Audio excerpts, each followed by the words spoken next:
Hello, my name is Marianne, and today I will be talking about two significant eras in art history, the Impressionism era and the Post-Impressionism era. Now, what exactly is the Impressionism era, and what is the Post-Impressionism era? What are the differences between them? Well, I will elaborate on these questions in a moment. Right now, I want to quickly address how the Impressionism era in particular came to be and introduce my main argument for this video.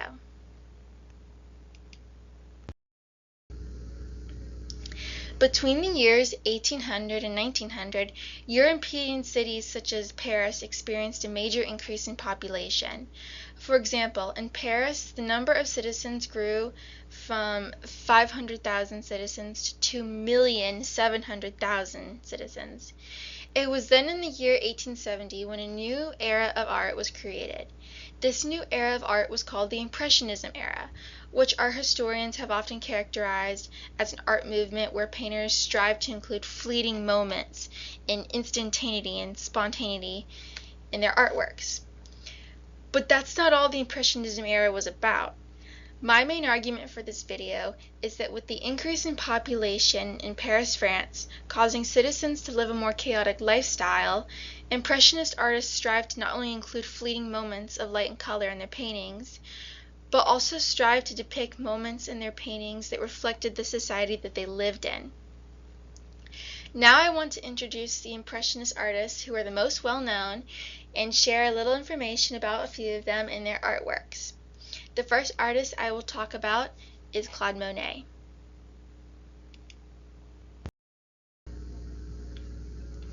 Claude Monet's artworks, I would say, are the most closely associated to the Impressionism era, meaning that when a lot of art historians or people in general, well, they know what the Impressionism era is, but when art historians generally think of the Impressionism era, they think of Claude Monet's work. Anyway, Claude Monet was born in 1840, and he grew up on the Normandy coast of France at Le Havre. At an early age, he began to paint, and in order to pursue a career as an artist, he moved to Paris, France in 1862. However, he would return back to his hometown at Le Havre, which was near the banks of the Seine River. That's a river in France. And he would return there many times to paint some of his most famous paintings there. These paintings, no other than include Impression Sunrise, which he made in 1872, and Bank of the Seine, which he made in 1868. According to Professor Dombrowski, who is an associate professor of the history of art at the University of Pennsylvania, who also specializes in 19th century European art, he argues in his scholarly book Monet's Minutes, Impressionism and the Industrialization of Time that the Impressionist artist Claude Monet revolutionized the Impressionism era in Europe by coming to the realization that capturing the changing nature of time and the instantaneity in painting would be very difficult to accomplish, and that the objects in the painting could not look like they were standing completely still. Additionally, according to letters Claude Monet wrote to a friend of his, French art critic and journalist Gustave Geoffroy, Monet writes, "I am very depressed and deeply disgusted with painting. It is a really continual torture. You can't imagine the dreadful weather we've had without interruption for 2 months. It's enough to drive one raving mad when one tries to capture the weather, the atmosphere, the surroundings." And he's talking about all those in his paintings. In this painting, Impressionism Sunrise, Monet utilizes painting techniques that are characteristics of the Impressionism era, such as big visible brushstrokes and no visible blend of paints, as you can see, to depict the boats on the Seine River, the sunlight reflecting off the water and the water itself, in the sky, and the in plein air, which means outdoors. Unlike regular studio artists, Monet would often paint outdoors to try to absorb how the sunlight would hit the objects he painted so he could get a good impression of instantaneity. Normally, landscape artists would sketch their scenes outdoors and then paint inside their studio. However, Monet would paint outside. Lila Cabot Perry, who was a student of Monet, recalled in a brief memoir that was published in the American Magazine of Art that Monet had suggested to her about painting that what you see, not what paint what you really see, not what you think you ought to see. When you go out to paint, try to forget what objects you have before you, a tree, a house, a field, or whatever. Merely think, here's a little square of blue, here's an oblong of pink, here's a streak of yellow, and paint it just as it looks to you. The exact color, the exact shape, until it gives you your own naive impression of the scene before you. In her scholarly article, Dr. Beth Gersh-Nizik argues that because of the unique characteristics of the Impressionistic artwork, many people at first did not like it and rejected the artwork during that time. For example, in response to viewing Monet's Impression Sunrise painting at the first Impressionist art show in 1874, an art critic named Louis Leroy, who was an art critic for the journal Le Charivari, labeled Monet's work as a work of Impressionism. This was meant to be an insult by the critic to Monet, but by 1878, when the third Impressionist art show had opened up, the artists who had participated in the show began calling themselves Impressionists. This term Impressionist had been used by critics before, but only to refer to sketches. A sketch is usually an unfinished piece of artwork, and critics were calling artists like Monet Impressionists because their artwork looked unfinished. Anyway, in his satirical review, which was published on April 25th, 1874, Leroy displayed a great deal of bias towards the Impressionist artwork contained in the exhibition. First of all, he titled the title of his review Exhibition of the Impressionists, which signaled to the reader that his review was going to have a mocking undertone to it, as the word Impressionists have not been used to describe painters from the Impressionism era yet. Like I said, they were used to describe sketches. The significance behind this review is that it reveals how the audience who came to see the artwork had difficulty reading the artwork, as they were used to refined brushstrokes in paintings, not bold ones. Ultimately, this review shows art historians that the Impressionism era back in the 19th century was greatly criticized by the people of that era because critics found the artwork to be sloppy. Another example of how critics found the artwork to be sloppy was in Félix Fion's article Les Impressionnistes in 1886. In that article, Finian expresses bias in this article by criticizing Impressionist painters by saying that they made themselves limit to the interpretation of modern life directly observed and landscape directly painted.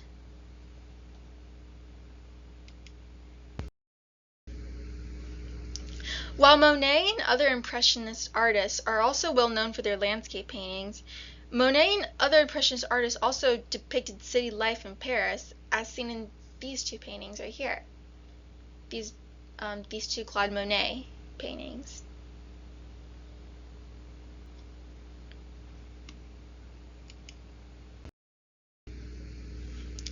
These are some more Claude Monet paintings that he painted. These two right here, the ruined cathedral.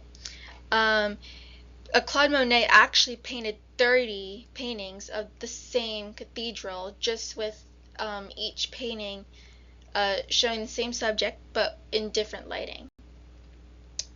This is what it looked like when the sun was hitting the front of the cathedral, and this is what it looked like when the sun wasn't really hitting it.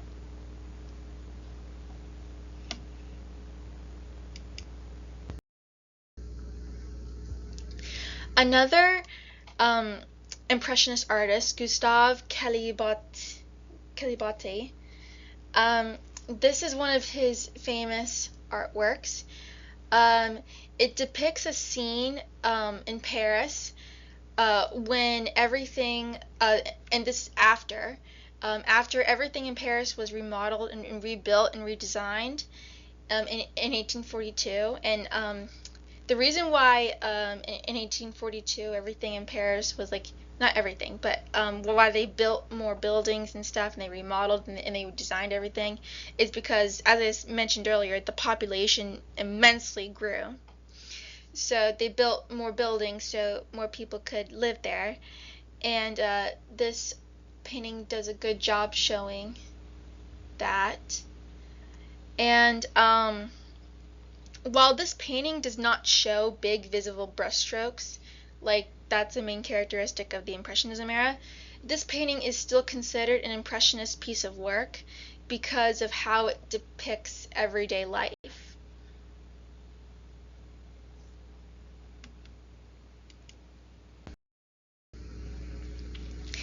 Another Impressionist artist, Camille Pissarro, he was a self-taught painter. He was the only Impressionist painter to submit all of his paintings to all of the 8 Impressionist shows that were held.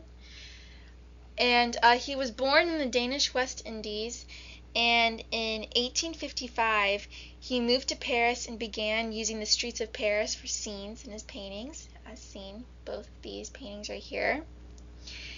And in this painting right here, he uses different painting techniques than what the previous artist that I just showed, Caillebotte, what he used in his paintings. Pissarro utilizes bigger, more visible brushstrokes and a lighter color palette to depict people in the streets, in one of the streets in Paris. And what's interesting about both of these paintings is that they look like they're from a high vantage point. It's kind of like someone is looking out a window. And in order to catch the instantaneity in this painting, in both of these paintings, Pissarro took a photograph of the scene before he painted it instead of sketching it.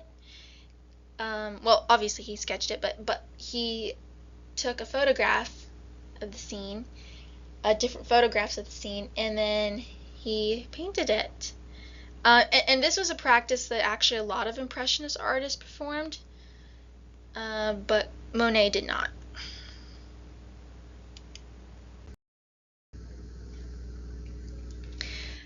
So this artist, Pierre Auguste Renard,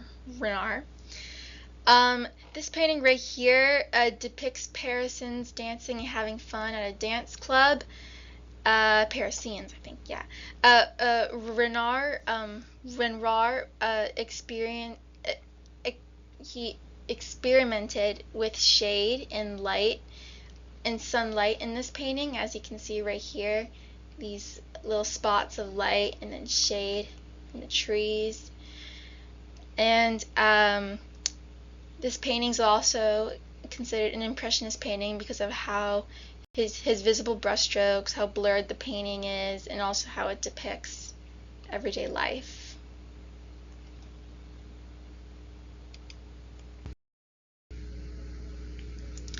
Edouard Monet, these are two of his paintings here.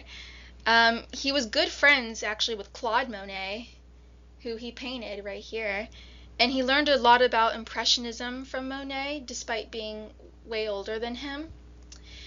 And he painted Monet right here while Monet was painting another subject on the Seine River. This just goes to show that Monet really did paint outdoors. And this painting right here, this is also a really good example of Impressionism painting because of how like realistic it is. Like the barmaid, she looks lost in thought. She looks disinterested. Doesn't look like she really wants to be there. I mean, how accurate is that? And then the bottles of beer here, the way they're painted, and the brushstrokes in the background, you can see. And this is basically just a cafe and a Paris bar. Well, this is basically a cafe in Paris.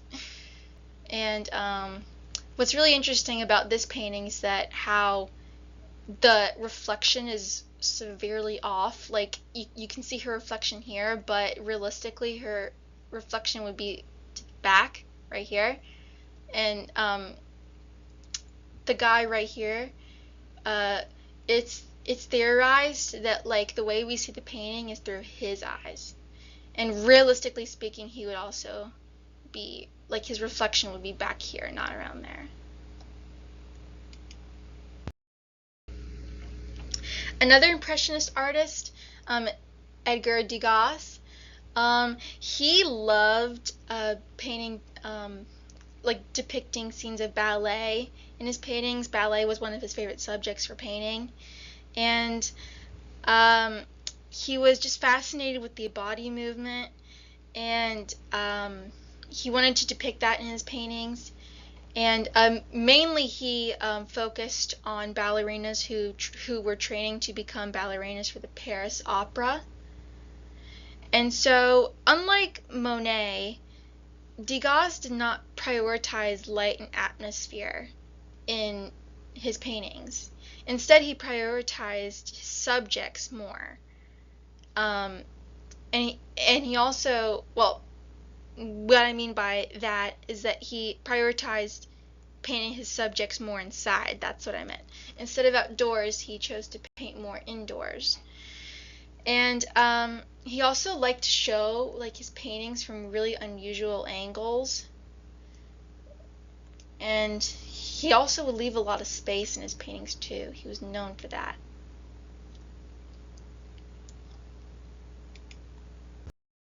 Here are a few more of his paintings.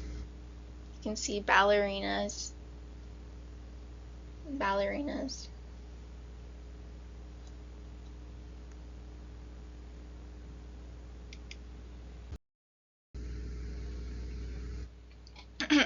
So another Impressionist artist, Mary Cassatt,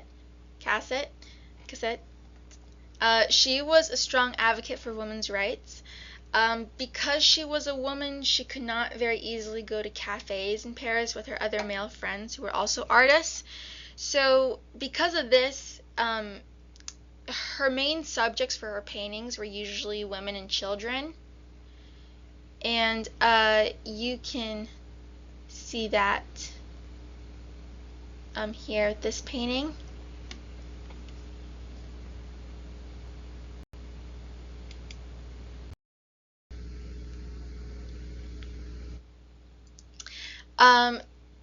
Berthe Marisot, she actually oh my gosh, she took painting lessons from a private tutor because she could not go to school to study painting because she was a woman. And so her paintings, both of these paintings here, she was known to often feature Parisians at like leisure, more particularly pensive and well-dressed women in her paintings. And in her paintings, she also included bright colors, obviously really visible brushstrokes, and according to an entry in Oxford Art Online, artists such as Edgar Degas, Claude Monet, Berthe Marisot, and Auguste Renoir, to name a few, they helped transform Western conceptions of painting.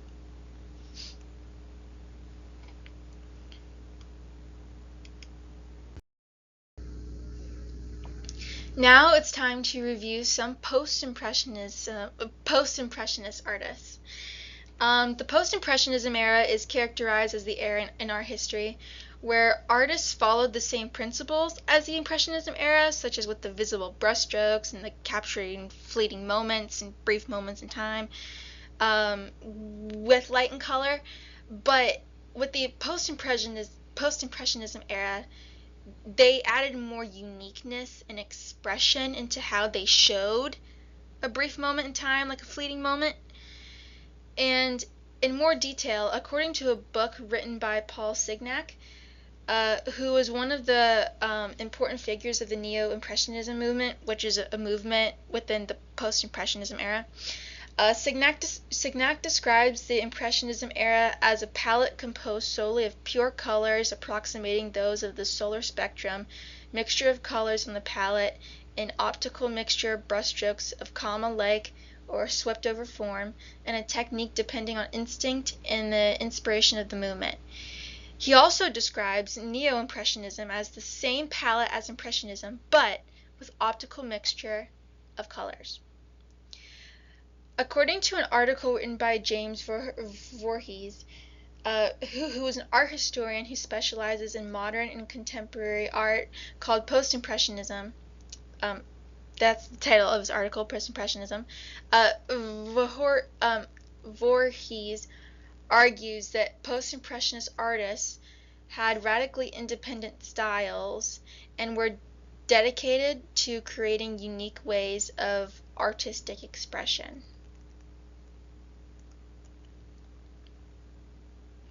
Let me just say that one more time. Radically independent styles and were dedicated to creating unique ways of artistic expression.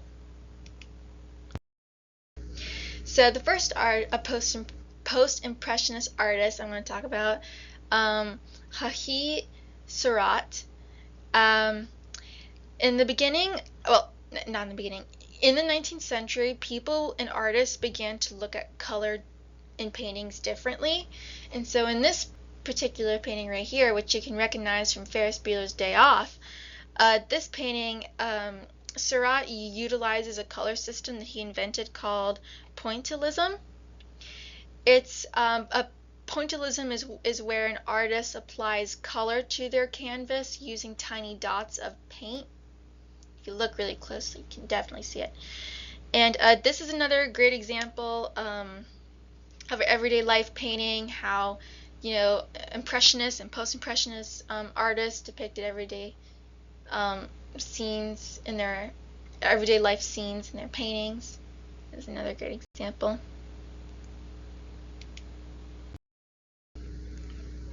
And then we have Van Gogh, Vincent van Gogh. So he was born in 1853, and unfortunately, I thought this was a really interesting fact. Unfortunately, he shot himself in the chest with a revolver in the street because he thought he was a failure as an artist, and he ended up killing himself from his injuries 2 days later. He ended up dying 2 days later from his injuries. And in this painting right here, Night Cafe, we can see that he tries to figure out like different ways to use color in contorted forms, like contorted shapes, and like different shapes and directions of his brushstrokes to express emotions in this painting. And that's definitely something that the post-impressionists valued. And then right here we have Starry Night. You can definitely see the expression in this painting with all the brushstrokes. You can definitely see it. And so that was another defining characteristic of the post-impressionists, just endless expression.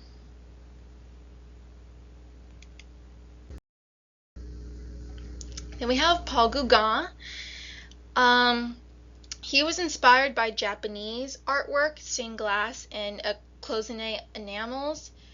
That inspired a lot of his artwork. This particular art piece right here, Where Do We Come From? What Are We? Where Are We Going? This definitely shows expression in this artwork, and it also shows his pessimistic take on life. And in order to show his pessimistic take on life, he uses native women in tropical colors in this painting.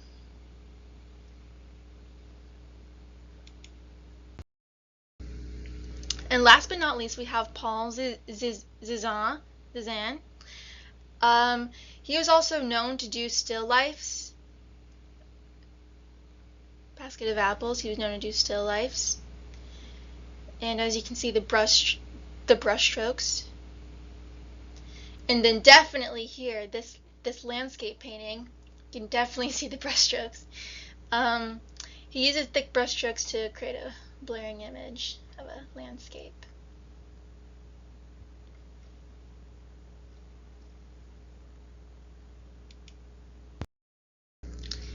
These are my references. And thank you for watching.